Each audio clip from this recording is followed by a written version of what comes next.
The rusted metal corridor creaked beneath Dr. Sarah Chen's boots as she edged her way past twisted support beams. Emergency lighting flickered overhead, casting uneven shadows across the ancient station's walls. Behind her, the panicked breathing of her crew echoed through their helmet comms. "Dr. Chen, structural integrity is failing in Section 7, Rodriguez reported, his voice tight with tension. "We've got maybe 20 minutes before this whole section decompresses." Sarah pressed her hand against a corroded wall panel, watching as decades of dust cascaded to the floor. "Noted. But there's something here, something our scans missed. The energy readings are off the charts. The rest of the research teams are evacuating." Lai cut in. The Arcturian scientists practically trampled each other getting back to their ships. Whatever they detected spooked them badly. Sarah had noticed. The alien researchers had been methodically documenting the dead space station for weeks until an hour ago, when their instruments had picked up an anomalous energy spike. The ensuing panic had been immediate and total. Now only her human team remained, pressing deeper into the station's core. A violent shudder ran through the structure, causing loose debris to rain down from above. Sarah steadied herself against a bulkhead and checked her tablet. The energy signature was stronger now, pulsing like a heartbeat. 10 crew members still unaccounted for in Section 5. Rodriguez said, "They're cut off from the main evacuation route." Sarah froze. The reading she'd been chasing led in the opposite direction from the trapped crew. Physics-defying discovery or saving lives. She had to choose fast. "New plan," she said, already turning around. "We get our people out first, then." The station groaned, and a massive support beam crashed down behind them, blocking their retreat. "Forward it is," Lai said grimly.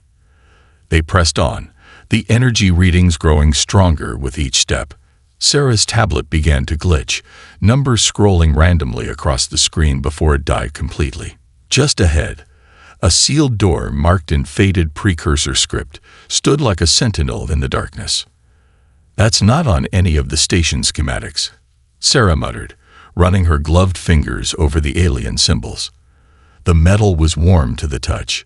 "Dr. Chen," Rodriguez's voice had dropped to a whisper. "The trapped crew. They're moving. Something's clearing a path through the debris for them, leading them to safety." Sarah's mind raced. The energy signature, the evacuating aliens, the mysterious helping force. It all connected to whatever lay behind this door. She pressed her palm flat against its surface, and for a moment, nothing happened. Then the door dissolved. The chamber beyond was perfectly preserved, its walls covered in flowing scripts that shifted and changed as Sarah watched. But it was the center of the room that drew every eye. Suspended in a field of crackling energy, drops of liquid metal danced and swirled like mercury caught in zero gravity. "My God," Lai breathed. "Is that the precursor battle armor?" Sarah finished. Every xenorchaeologist knows the stories. Dozens of species tried to claim it over the millennia. Every single one died in the attempt. The liquid metal responded to her voice, the droplets coalescing into a rough humanoid shape before dispersing again. Sarah took an unconscious step forward, transfixed by the display. "Dr. Chen," Rodriguez warned, all the others who approached that thing died screaming. The reports said it liquefied their nervous systems, but Sarah barely heard him. The armor was moving again, but differently now. The droplets spun faster, creating complex patterns that reminded her of neural networks, of flowing water, of dancing flames. It was beautiful. It was alive. And it was reaching for her. "Sarah," Lai shouted, "don't." The liquid metal surged forward, ignoring her terrified crew members completely. As it flowed around her sealed suit, Sarah had time for one clear thought. This was why the Arcturians had fled. They'd known the armor was ready to choose. They just hadn't expected it to choose a human. Time seemed to slow as the liquid metal breached Sarah's suit seals. She expected pain, had braced for it, but instead felt a curious warmth spreading across her skin. Where other species had experienced agony, She felt only a gentle tingling, like static electricity after a storm. "Dr. Chen." Rodriguez's voice seemed distant. "Your vitals are. They're stable. How is that possible?" The armor flowed like quicksilver across her body, seeping into her pores, tracing her nervous system with microscopic tendrils.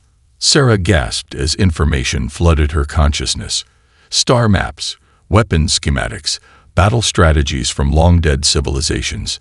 But instead of overwhelming her, the data integrated smoothly, as if her brain had been designed to process it. "Remarkable." A voice echoed in her mind, ancient and curious.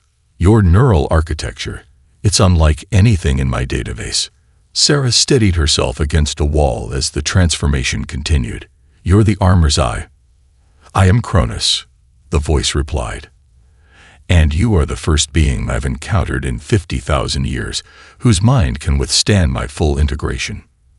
The liquid metal had completely covered her now, hardening into a seamless second skin that gleamed like polished obsidian. Sarah flexed her fingers, watching as the armor responded instantly to her thoughts. "The others," she said, remembering the horrific accounts of previous discovery attempts. "Why did they die?" "Their brains were too rigid, too specialized." Cronus's voice held a note of what might have been regret. "The processing power required to operate my systems overwhelmed their neural pathways. But humans, your species evolved to constantly adapt, to rewire your minds in response to new challenges. You think in parallels, in metaphors, in endless possibilities." A distant explosion rocked the station.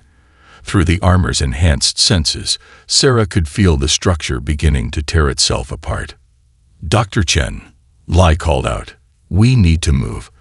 The station's breaking up faster than predicted." Sarah turned to her team, noting how they flinched at her transformed appearance. The armor's surface rippled in response to their fear, shifting to a less threatening matte finish. "The trapped crew members," she said, surprised to find she could sense their locations through the station's failing systems. "They're almost at the evacuation point. I cleared their path," Cronus explained. "A test to see how you would prioritize objectives.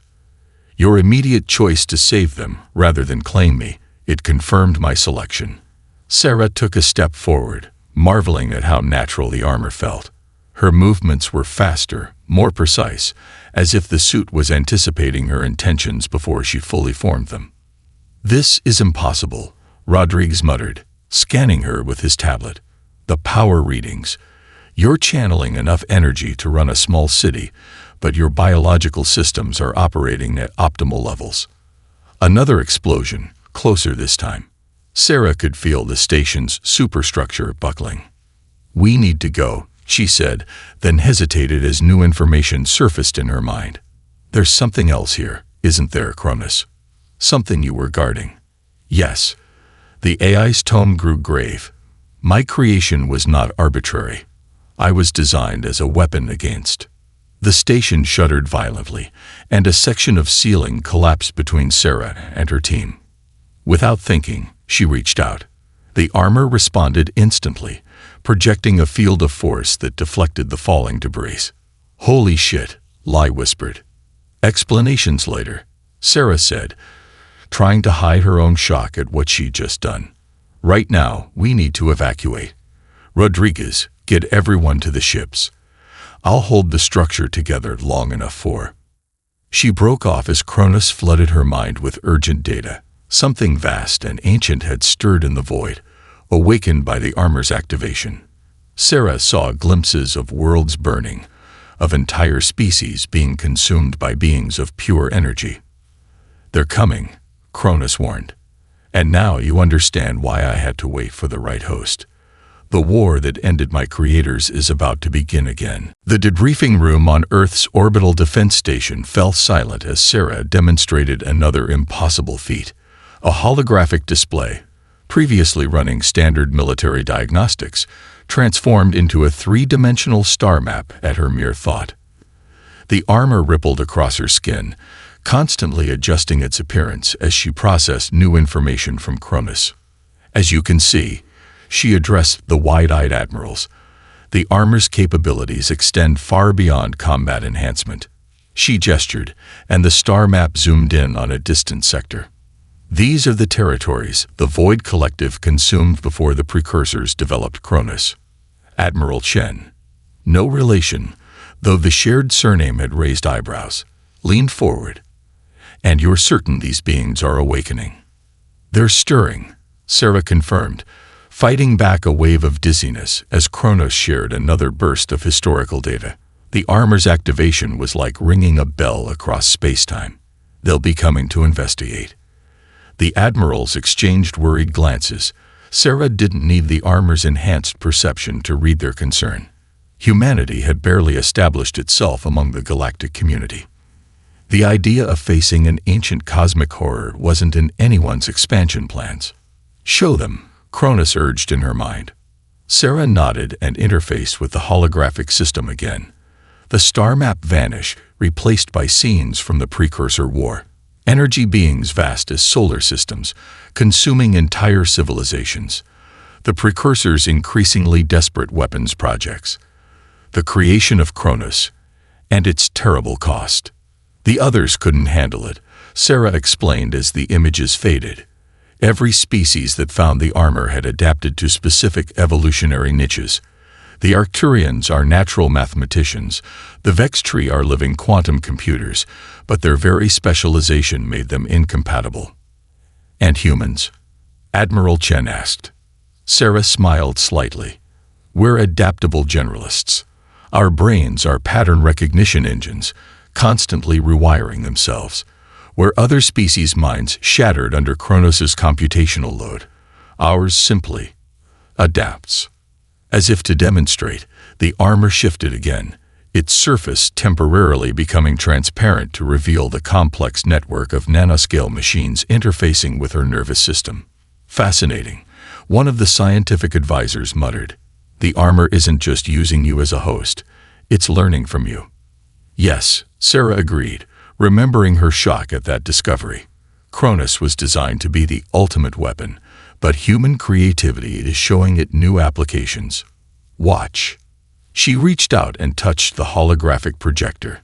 The armor extended a tendril that interfaced with the device, but instead of displaying more war footage, it created a stunning artistic representation of neural pathways merging with artificial systems. The display pulsed in time with her heartbeat. The Precursors never imagined using it this way, she said softly. They were brilliant engineers, but they thought linearly.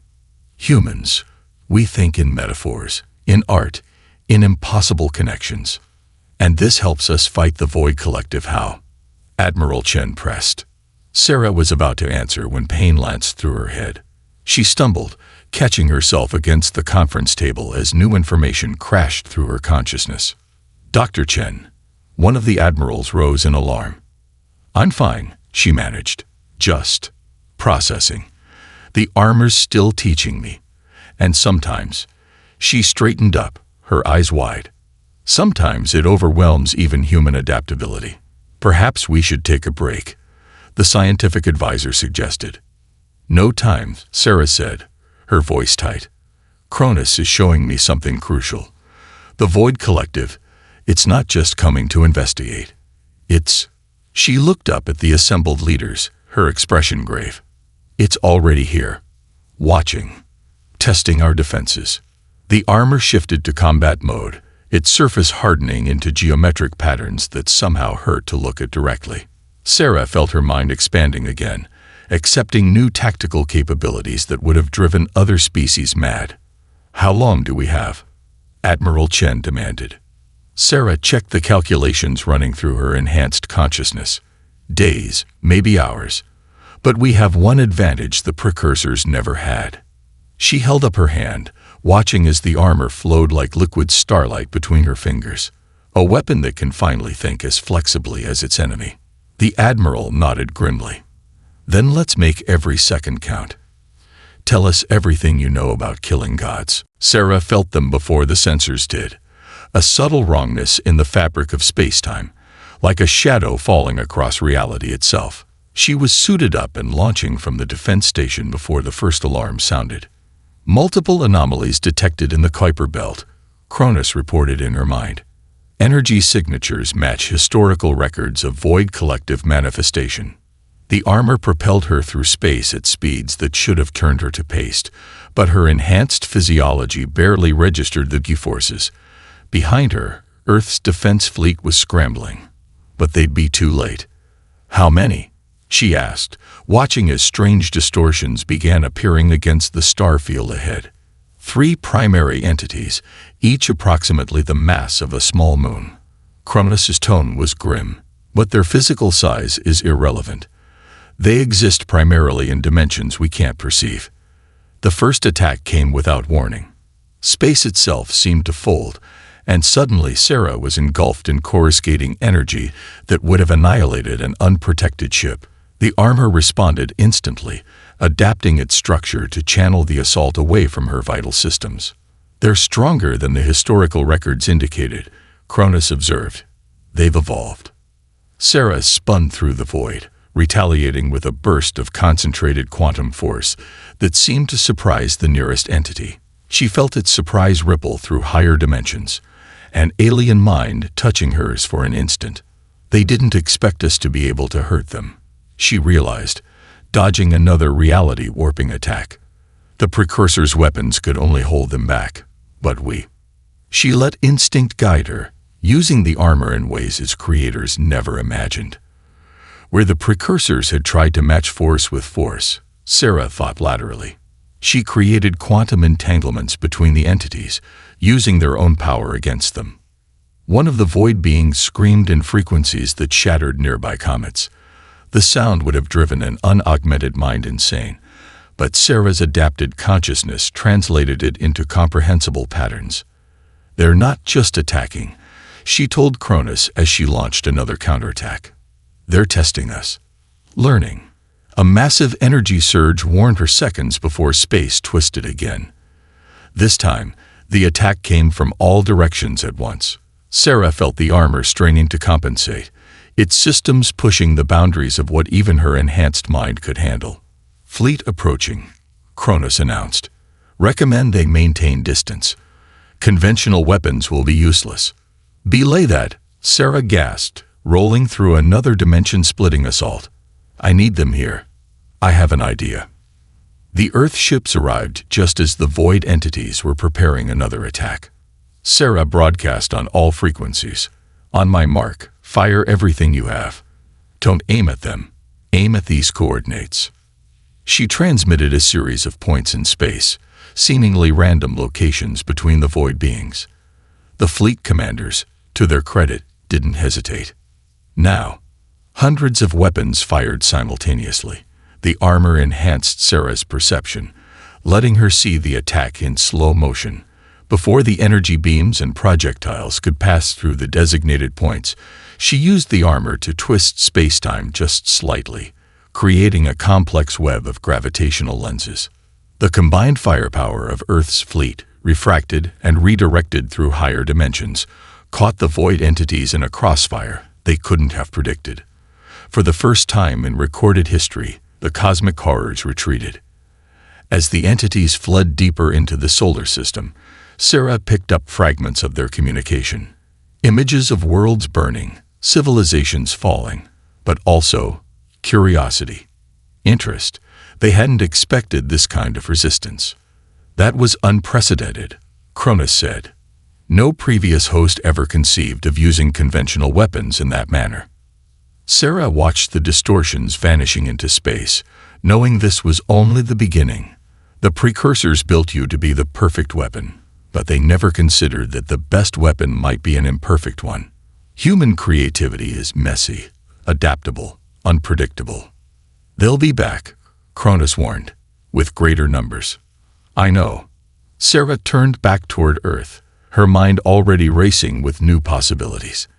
"And next time, we'll be ready with something even they can't adapt to. Human ingenuity."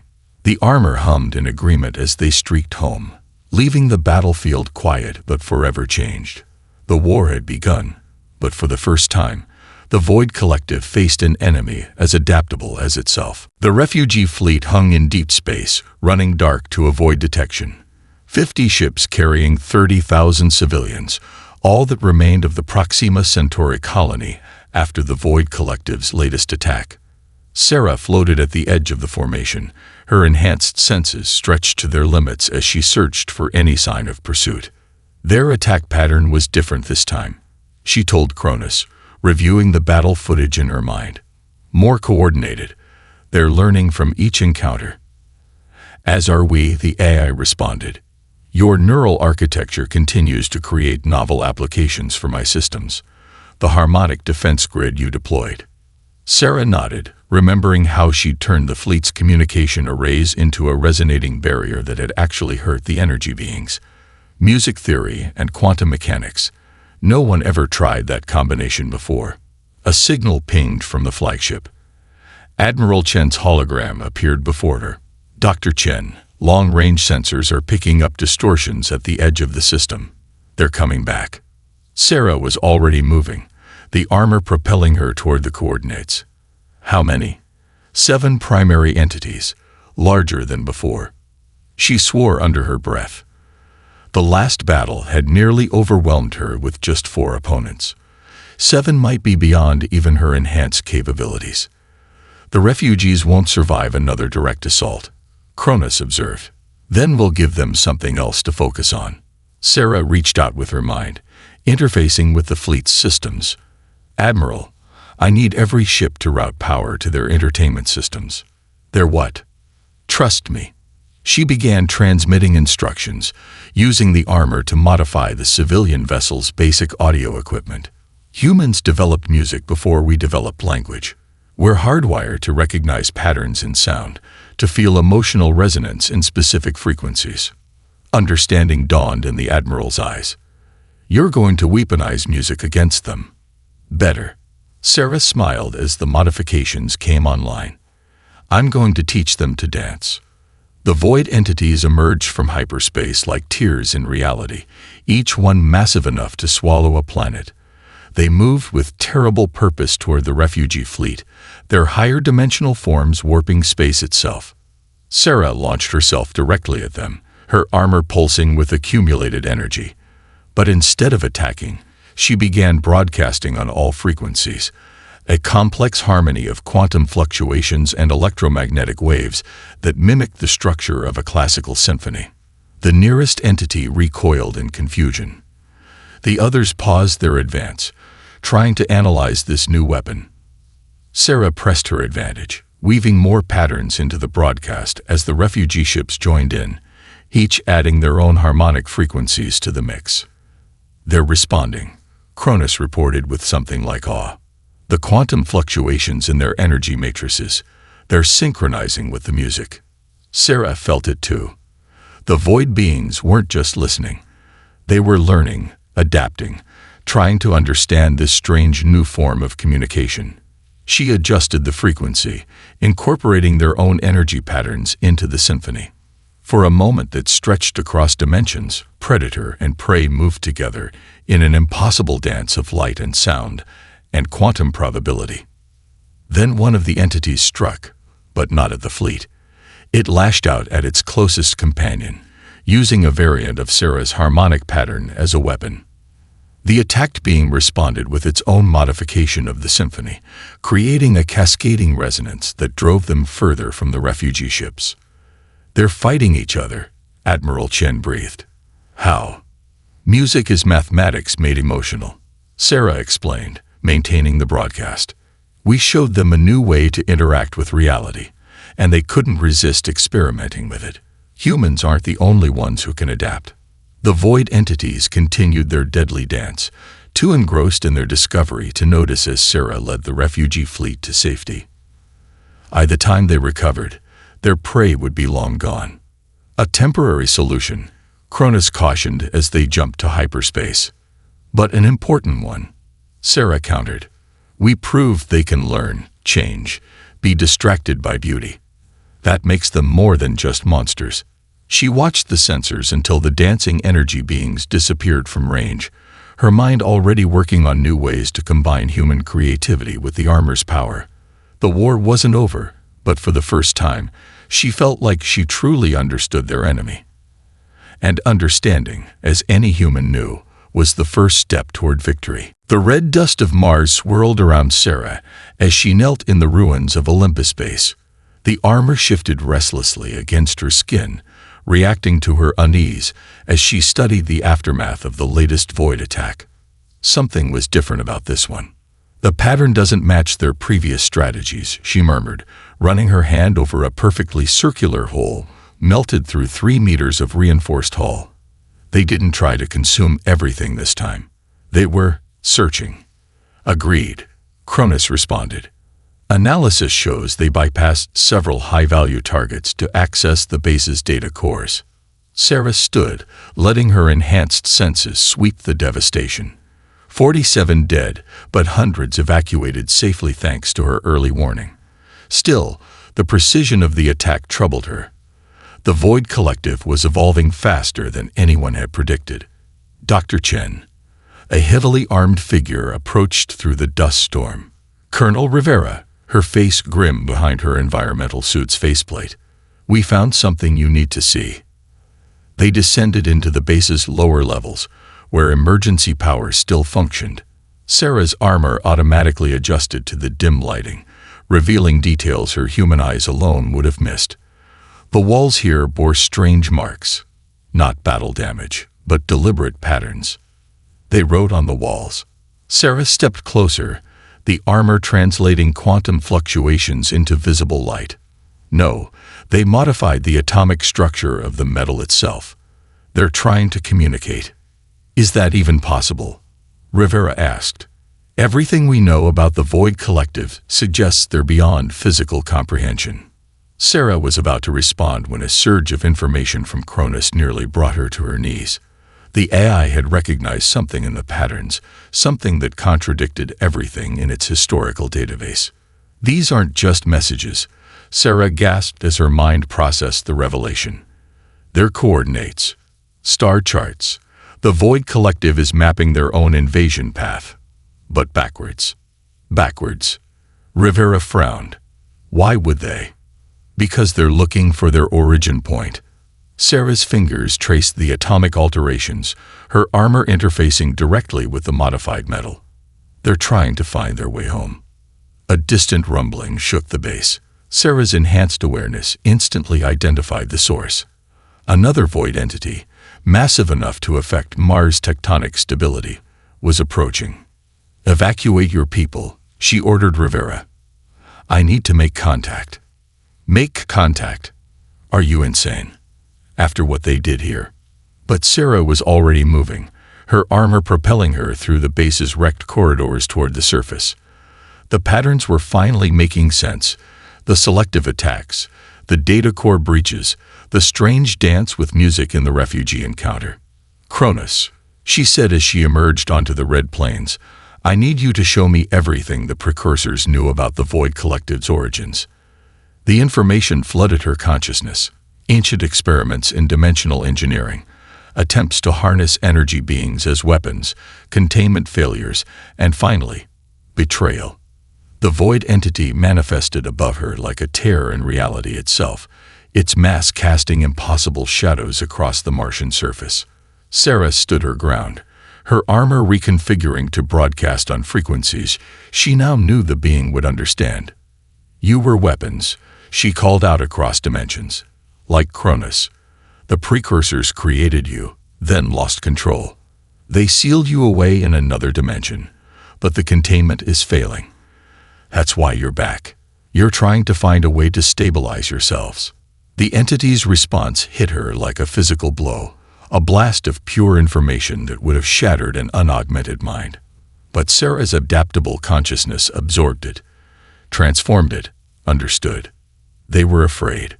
They were dying, and they had recognized something in her, a bridge between their reality and this one, a possible solution to their deterioration. That's why you've been studying us, she whispered, not just to fight us better, but because human neural architecture might hold the key to your survival. The entity pulsed with confirmation, and Sarah felt Cronus's surprise mirror her own. The war they'd been fighting wasn't an invasion. It was a cry for help. This is either the bravest or stupidest thing any human has ever attempted, Admiral Chen said as Sarah made her final preparations. They stood in a reinforced chamber aboard the flagship, surrounded by the most advanced monitoring equipment Earth could produce. Sarah's armor rippled with nervous energy, reflecting her own tension. Maybe both, she admitted, but it's the only way to end this war before it destroys both sides. The plan was simultaneously simple and insane. She would allow a void entity to partially merge with her consciousness, using the armor as a buffer to prevent total neural collapse.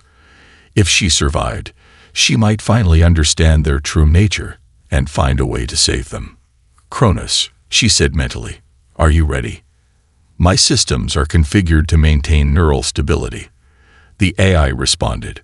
But Sarah, no being has ever attempted direct contact with the Void Collective and retained their sanity. She smiled grimly. Then it's good thing humans are naturally a little insane to begin with. The chamber's massive doors sealed, leaving her alone in the reinforced space. Above, behind shielded observation windows, Earth's military and scientific leaders watched with bated breath. Sarah took a deep breath and activated the quantum beacon they'd prepared. The response was immediate.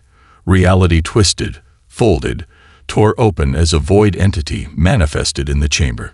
It was smaller than its brethren, barely the size of a shuttle, but its higher dimensional mass made the air itself feel heavy. Remember, Cronus cautioned, at the first sign of neural degradation, I'll sever the connection. Sarah stepped forward, her armor adapting to the entity's presence, creating interfaces between incomprehensible states of matter. I'm ready. The contact felt like fire and ice and electricity all at once. Her consciousness expanded exponentially, touching realms of existence her human mind was never meant to comprehend. She screamed, or tried to, but her voice emerged as quantum fluctuations in subatomic particles. Fear/pain/hope. The entity communicated in concepts that transcended language. Help/save/preserve. Images flooded her mind. The precursors' experiments in dimensional engineering, the creation of living weapons, the desperate attempt to contain their mistakes. She saw the Void Collective's imprisonment, felt their terror as their dimensional pocket began to decay. They didn't mean to kill, she gasped, her armor working overtime to maintain her sanity. Every world they consumed, they were trying to find enough energy to stabilize their existence. They don't want to destroy. They want to survive. The entity's response was a symphony of quantum probabilities, showing her possibilities, futures, paths untaken. Sarah's human creativity merged with its vast knowledge, finding connections no one had seen before. The armor, she realized. Cronus wasn't just designed to fight you. The precursors built it to communicate with you, to understand you. But none of their species could handle the neural load. They couldn't adapt fast enough to. Pain lanced through her consciousness as the entity pressed closer, sharing more of itself than any human was meant to experience. Sarah felt her grip on reality slipping. Hold on, Cronus warned. Neural patterns destabilizing. But Sarah pushed back against the pain, her mind reconfiguring itself in ways that should have been impossible. Where other species would have shattered, her human consciousness bent, adapted, evolved. I understand now, she whispered across dimensions. You're not just energy beings, you're living information, quantum consciousness given form, and you're not just dying, you're transforming. The entity's response was immediate. Yes/unendurstnd/help. With the last of her strength, Sarah reached out through the armor, through dimensions beyond human comprehension, and touched the entity's true form. For a moment that contained eternities, they were one being. Human consciousness merged with quantum intelligence, bound together by technology beyond understanding. When the connection broke, Sarah collapsed to her knees, blood trickling from her nose. But she was smiling. Did you get what we needed? Cronus asked quietly. Sarah nodded, her mind already racing with possibilities as the armor helped stabilize her systems. I know how to save them. But more importantly, I know how to save everyone. Above, the observers stared in wonder as the void entity retreated not in violence, but in peace, leaving behind a promise written in quantum fluctuations across the chamber walls. The war wasn't over, but its meaning had changed forever. The space above Earth rippled like heat waves over desert sand as Sarah put the final pieces of her plan into motion. Hundreds of void entities hung in formation around the planet, their massive forms casting quantum shadows across reality itself. 3 months of preparation had led to this moment. All containment fields are ready, Cronus reported. The quantum matrices are stable. Sarah floated at the center of an impossible web of energy, her armor interfacing with both human technology and void physics. The combined fleets of Earth hung back, watching as their greatest enemy prepared to become something entirely new. To think, she mused, making final adjustments to the quantum harmonics. The precursors built you to destroy them, Cronus. But what they really needed was someone who could understand them. The armor rippled in agreement, its systems now evolved far beyond its original design. Like humanity itself, it had adapted to embrace possibilities its creators never imagined. The entities are in position. Admiral Chen's voice came through on a quantum-encrypted channel. Are you sure about this, Dr. Chen? Sarah watched as the nearest void being pulsed with anticipation. Since her partial merging with their consciousness, she'd learned to read their emotional states in the quantum fluctuations of their forms. They were afraid, but also hopeful. The precursors tried to contain them, she explained, to force them into our reality. But we're doing the opposite, creating a bridge between dimensions, a way for them to exist in both states simultaneously. She reached out with her enhanced senses, feeling the complex web of quantum energies she'd woven between Earth's magnetic field and the void entity's higher dimensional matrices. The armor hummed against her skin, ready to channel power that would have annihilated entire star systems in the wrong hands. Begin the sequence, she ordered. Energy cascaded through the network, and the entities began to shift. Their massive forms contracted, compressed, transformed as they followed the quantum pathways Sarah and Cronus had designed. Where once they had been forces of pure destruction, they were becoming something new. Bridges between realities, anchors that could stabilize the dimensional boundaries they had unwittingly damaged. It's working, Cronus reported with something like awe in its artificial voice. Their quantum signatures are stabilizing. The dimensional decay is reversing. Sarah felt it through her armor. The moment when understanding became transformation. The void entities weren't just changing their forms, they were changing their purpose. The weapons they had been created to be were becoming tools of preservation instead. The process reached its crescendo in a display of energy that outshone the sun. When it faded, the massive, reality-tearing forms of the Void Collective were gone. In their place hung crystalline structures that pulsed with familiar patterns, consciousness transformed but not destroyed. Status report, Admiral Chen demanded. Sarah smiled as she received the first quantum transmissions from the transformed entities. They're alive, Admiral, and they're still themselves, just evolved. They'll serve as guardians now, maintaining the boundaries between dimensions, preventing the kind of decay that forced them to consume worlds in the first place. She flew closer to the nearest crystal, watching as it adjusted its quantum frequency to match her armor's resonance. Inside her mind, she felt their gratitude, their relief at finally being understood. The universe's most lethal armor, she mused, and all it really needed was someone who could see beyond warfare. The precursors built Cronus to be the perfect weapon, but they never considered that the perfect weapon might be one that could choose not to fight. And now, Admiral Chen asked, what becomes of humanity's greatest defender? Sarah watched as her armor shifted, incorporating some of the quantum principles they'd learned from the transformed Void Collective. Like humanity itself, it would never stop evolving, never stop finding new ways to adapt. Now, she said, we do what humans have always done best.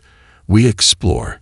There are more beings out there like the Void Collective, more ancient weapons that need to be understood rather than destroyed. And thanks to them, we now know that the most powerful force in the universe isn't destruction. She turned toward the stars, her armor gleaming with possibilities. It's transformation. The end.